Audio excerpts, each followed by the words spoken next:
మేడ్చల్ జిల్లా Prathapasingaram double bedrooms వద్ద cot and search నిర్వహించారు. పోలీసులు వివిధ ప్రాంతాల నుంచి ప్రతాపసింగారం డబుల్ బెడ్రూమ్ నివాసంలో ఉంటున్న వారి ఇండ్లలోకి సుమారుగా 262 మంది పోలీసులు కాట్ అండ్ సెర్చ్ నిర్వహించారు.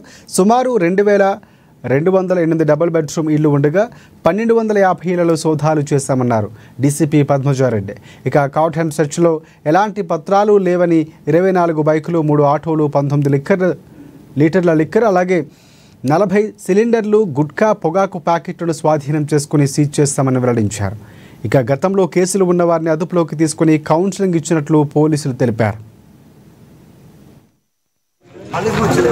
అందరూ చెప్పడంతో వినడమే కానీ బట్ ఇక్కడ ఎవరెవరైతే ఉన్నారు ఇప్పుడు చెప్పాను కదా 1250 ఫ్లాట్స్ చెక్ చేయడం జరిగింది. సో అవన్నీ కూడా ఇప్పుడు ఎవరు ఉన్నారు ఏంటి వాళ్ళ ఆధార్ కార్డ్స్ అన్ని తీసుకోవడం జరిగింది. సో ఇప్పుడు అవన్నీ కూడా క్రాస్ వెరిఫై చేస్తాము. మీరు అన్నట్టు అట్లా ఎవరైనా ఉంటే లీగల్ గా యాక్షన్ తీసుకుంటాం. సార్ దాదాపుగా అంటే దీనికి ఆథరైజ్డ్ పర్సన్స్ ఏమన్నా 100 కాకుండా ఇక్కడ ఫస్ట్ మీకు చెప్పింది అదే. ఇలాంటి సినారియోస్ లో, ఈ అర్బన్ సినారియోస్ లో ఈ విధంగా ఎక్కడెక్కడ నుంచో వచ్చి ఇక్కడ సెటిల్ అవడం జరిగింది. సో జరుగుతూ ఉంది.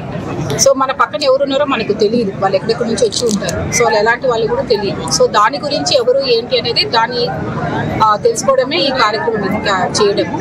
సో వాళ్ళ గురించి మీకు ఏదైనా ఇన్ఫర్మేషన్ వస్తే dial 100 is the best thing. మీరు చెప్పిన మాకు ఇన్ఫర్మేషన్ వచ్చిన తర్వాత మినిమం 5 minutes నుంచి 10 minutes వరకు మేము we will go to the complaint.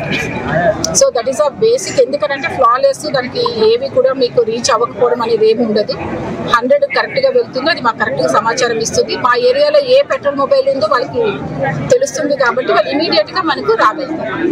మిమ్మల్ని ఇబ్బంది పెట్టి అందరూ చెప్పడంతో వినడమే కానీ బట్ ఇక్కడ ఎవరెవరైతే ఉన్నారు ఇప్పుడు చెప్పాను కదా 1250 ఫ్లాట్స్ చెక్ చేయడం జరిగింది. సో అవన్నీ కూడా ఇప్పుడు ఎవరు ఉన్నారు ఏంటి వాళ్ళ ఆధార్ కార్డ్స్ అన్ని తీసుకోవడం జరిగింది. సో ఇప్పుడు అవన్నీ కూడా క్రాస్ వెరిఫై చేస్తాము. మీరు అన్నట్టు అట్లా